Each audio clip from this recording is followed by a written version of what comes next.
Assalamualaikum warahmatullahi wabarakatuh. Berjumpa kembali bersama Bu Asih untuk melanjutkan pembahasan tentang sistem periodik unsur. Anak-anakku semua, pada video bagian pertama kita telah mempelajari perkembangan sistem periodik unsur. Dan kita sudah tahu kalau unsur-unsur yang ada saat ini disusun dalam suatu tabel periodik yang disebut sebagai tabel periodik modern atau tabel periodik bentuk panjang yang susunannya seperti ini. Dan di awal Ibu sudah mewajibkan kalian untuk memilikinya. Apakah semuanya sudah mempunyai tabel ini? Ya, harapannya di hadapan kalian saat ini ada tabel ini, karena kita akan mempelajari tabel periodik. Baiklah, sebelumnya kita ingat kembali bahwa sistem periodik modern ini dikemukakan oleh Henry G.J. Moseley. Dan dalam sistem periodik modern, unsur-unsur dalam satu periode disusun berdasarkan kenaikan nomor atom, dan unsur dalam satu golongan disusun berdasarkan kemiripan dalam sifat fisika dan kimia. Jadi pada sistem periodik modern ada lajur horizontal yang disebut dengan periode dan lajur vertikal yang disebut dengan golongan. Dan pada pembelajaran kali ini kita akan membahas tentang apa itu periode, apa itu golongan, dan bagaimana cara menentukan periode serta golongan. Baiklah, sebelum kita mempelajari lebih dalam tentang periode dan golongan, coba kita pahami dulu secara umum tentang tabel periodik unsur ini. Sambil menyimak, sekali lagi cermati tabel periodik yang ada pada tangan kalian saat ini. Ya, ini adalah tabel sistem periodik modern. Untuk urutan ke kanan pada penyusunan ini sesuai dengan nomor atom. Jadi ini nomor atomnya 1, ini 2, 3, dan seterusnya. Kemudian pada tabel ini kita lihat ada 7 periode. Periode 1, 2, sampai 7. Ya, jadi kalau kita lihat pada periode 4, ini urutan ke kanan ya, mendatar atau horizontal, ada unsur kalium, kalsium, skandium, dan seterusnya. Kemudian kita lihat lagi ada golongan. Di sini ada golongan 1A, 2A sampai dengan 8A, kemudian 3B sampai dengan 7B, 8B-nya ada 3 kolom, kemudian 1B dan 2B. Kalau kita hitung semuanya ada 16 golongan. Dan dari 16 ini kita bedakan ada golongan utama yaitu golongan A dan golongan transisi atau golongan B. Baiklah, kita akan pelajari yang pertama tentang periode terlebih dahulu. Tadi sudah disebutkan bahwa periode merupakan lajur horizontal atau mendatar dalam sistem periodik unsur. Jadi ini yang mendatar ke kanan, ini disebut dengan periode. Ada 7 periode. Nah, nomor periode itu menyatakan jumlah kulit yang dimiliki atom suatu unsur. Jadi misalnya litium, periodenya 2, berarti jumlah kulitnya ada 2. Nah, inilah susunan periode dari periode 1 sampai dengan periode 7. Kita lihat. Untuk periode pertama ada 2 unsur. Nomornya berarti nomor atomnya 1 dan 2. Kemudian periode yang kedua ada 8 unsur. Periode 3 ada 8 unsur. Nah, periode 1, 2, 3 ini disebut dengan periode pendek. Sedangkan periode keempat ini kalau kita hitung ada 18 unsur. Periode 5 juga 18 unsur. Untuk periode 6 kalau kita lihat tabelnya seperti ini, sepertinya juga 18 unsur. Ternyata pada periode 6 dan 7 ada 32 unsur. Nah, yang 14 unsur ini diletakkan di luar, yaitu sebagai unsur lantanida dan aktinida. Jadi pada periode 6, setelah nomor atom ini 55, 56, 57, mestinya kan 58. Ternyata di sini tertulis 72, karena yang 58 sampai dengan 71 ada di sini. Begitu pula dengan periode 7. Ini 87, 88, 89. Setelah 89 mestinya 90. Tapi ternyata yang 90 sampai dengan 103 ada di sini. Sebagai golongan lantanida, aktinida. Ya. Nah, kita lihat untuk susunan berkala unsur. Pada periode 7 ada lambang unsur yang terdiri dari 2 huruf dan ada yang 3 huruf. Kita lihat ini. Untuk unsur dengan nomor atom 110, ini 110. Di sini terdiri dari 2 unsur. Ini sampai 118 2 unsur. Sedangkan yang ini ada 3 unsur. Nah, untuk yang 3 unsur ini penamaannya demikian dan lambangnya seperti ini. Kita lihat untuk cara penamaannya. Ya. Jadi, untuk nomor atom 112, maka diberi nama un, bi, tambah kata ium. Jadi, ununbium. Lambangnya adalah UUB. Karena penamaan ini sesuai dengan angka. Ini awalan angkanya kalau 0 ada nil, 1 un, 2 bi, dan seterusnya.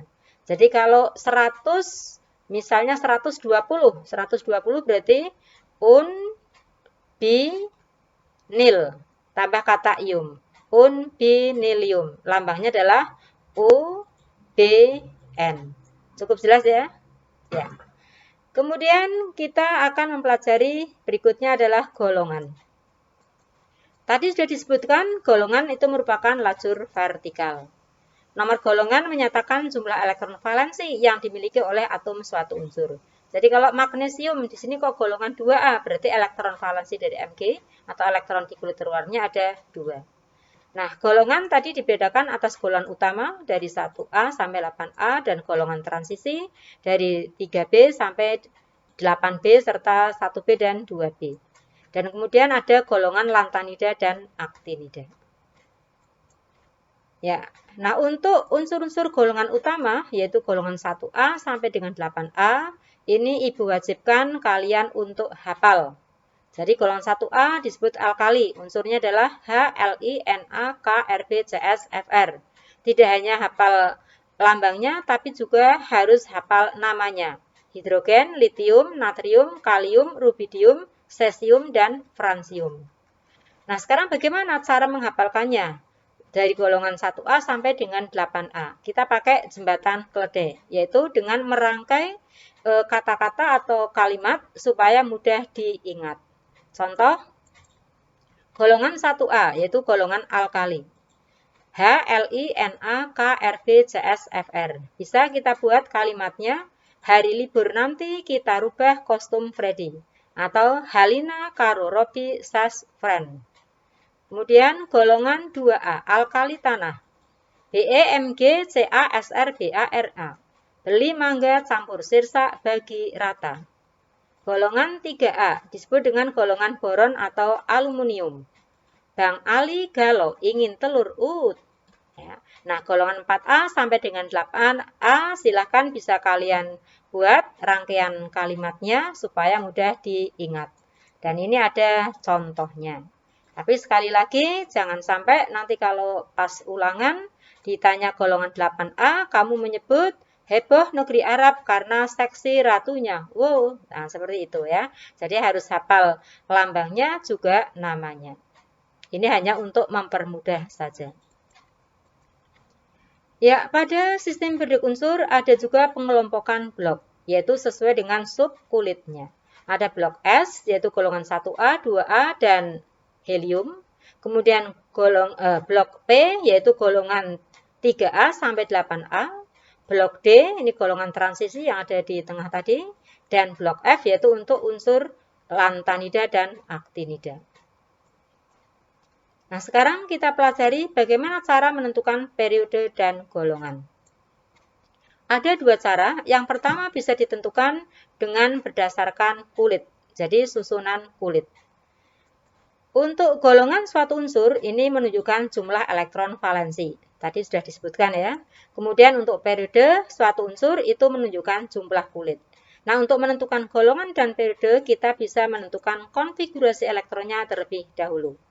Contoh soal, suatu unsur dengan jumlah nukleon 35 dan neutron 18. Tentukan letak unsur tersebut dalam sistem periode unsur. Nah, ingat di sini yang diketahui nukleon. Nukleon itu berarti apa? Partikel yang terletak di dalam inti atom. Ada dua, yaitu proton dan neutron. Nah, kalau neutronnya diketahui 18, berarti protonnya 17. Kalau protonnya 17, otomatis elektronnya juga 17. Nah, kemudian kita buat konfigurasi berdasarkan kulit. Ini sudah pernah kita pelajari. Jadi, elektronnya tadi 17, kita tulis dulu lambangnya dan nomor atomnya. Nah, langsung aja ini, langsung ke konfigurasi elektronnya. Di kulit K2, L8, M7. Ada 3 kulit, maka ini terletak pada periode 3, karena periode menunjukkan jumlah kulit. Kemudian elektron valensi, yaitu elektron di kulit terluar ada 7, maka ini golongan 7A. Silahkan dilihat, dicocokkan apakah betul X dengan nomor atom 17 letaknya pada periode 3 golongan 7A atau golongan halogen. Tapi ingat, untuk konfigurasi berdasarkan kulit hanya berlaku untuk golongan utama saja. Sedangkan untuk golongan yang lain bisa kita tentukan berdasarkan orbital. Nah, sebelumnya kita bisa melihat hubungan konfigurasi elektron dan letak unsur dalam SPU. Lihat kembali, ini neon nomor atomnya 10, konfigurasinya 28. Jumlah kulitnya 2, berarti terletak pada periode 2. Kemudian elektron valensinya 8, berarti golongan 8A. Yodium, konfigurasinya 2, 8, 18, 18, 7. Jumlah kulitnya 5, berarti periode 5. Elektron valensinya 7, berarti golongan 7A. Ya. Sekarang untuk menentukan periode dan golongan dengan berdasarkan orbital. Nah, ini bisa ditentukan baik golongan utama, transisi, maupun lantanida dan aktinida. Perhatikan untuk menentukan periodenya. Jadi bisa ditentukan dari nomor kulit terbesar. Sedang golongannya untuk golongan utama bisa lihat elektron valensinya. Kalau terletak pada nomor kulit terbesar di subkulit S, yaitu golongan 1A dan 2A serta helium. Sedangkan kalau nomor kulit terbesarnya subkulit S dan P, maka ini pada golongan 3A sampai 8A. Contoh, tentukan letak unsur X dengan nomor atom 19 dalam tabel periodik unsur. Kita buat caranya dulu atau keterangannya, lihat. Ya, kita tulis konfigurasi X dengan menggunakan ini SS, PS, PS, ya masih ingat ya, SS, PS, PS, DPS, DPS, FD, PS. Nah, kemudian kita isikan elektronnya.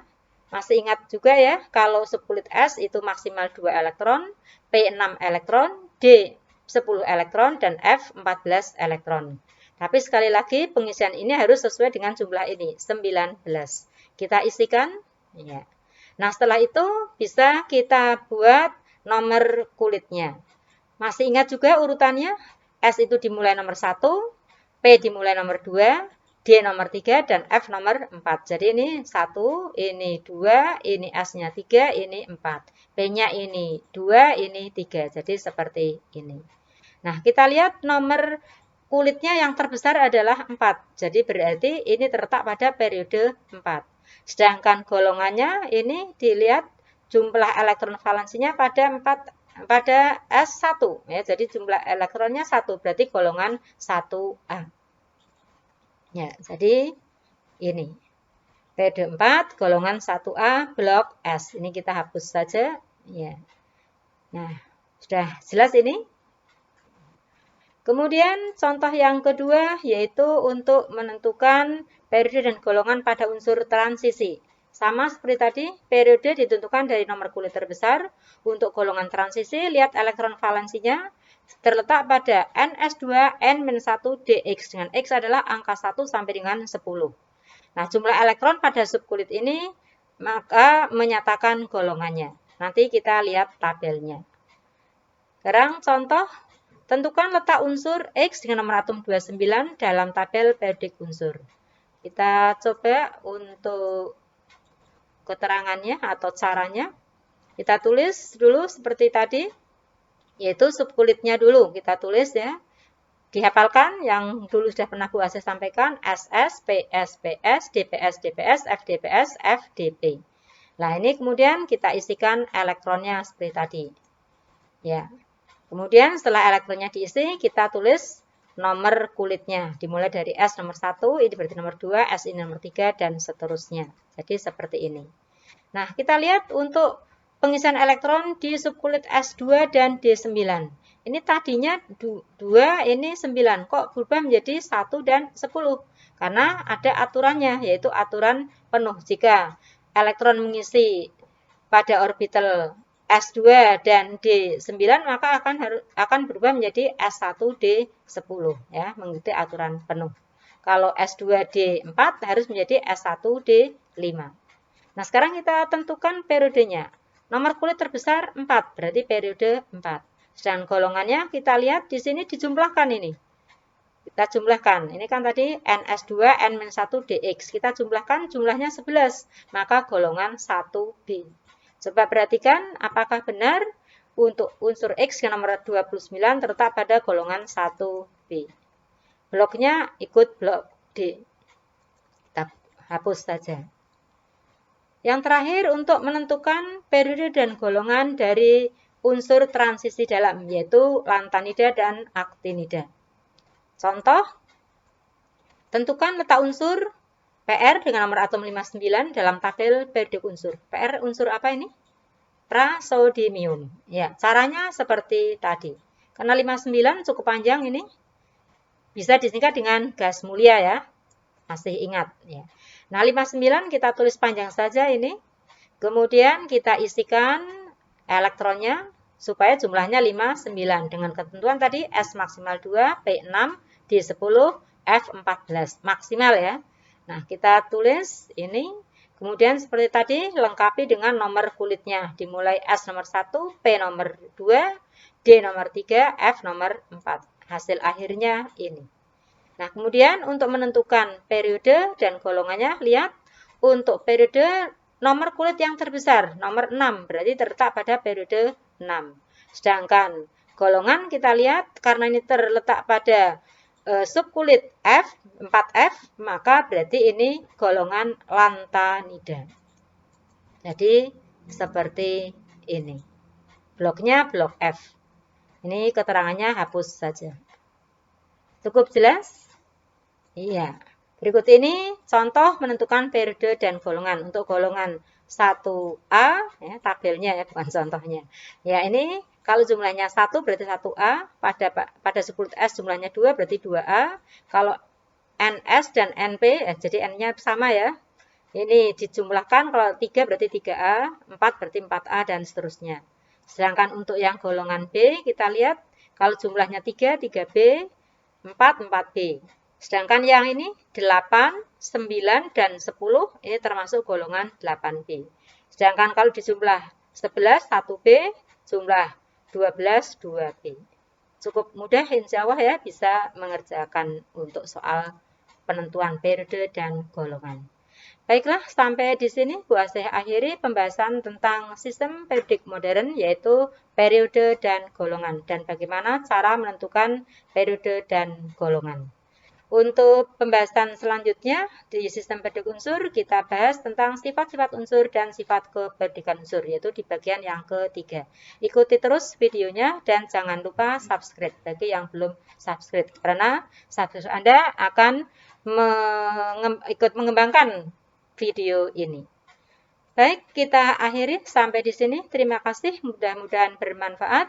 Mohon maaf apabila ada banyak terdapat kehilapan dan kekurangan. Billahi taufik wal hidayah. Wassalamualaikum warahmatullahi wabarakatuh.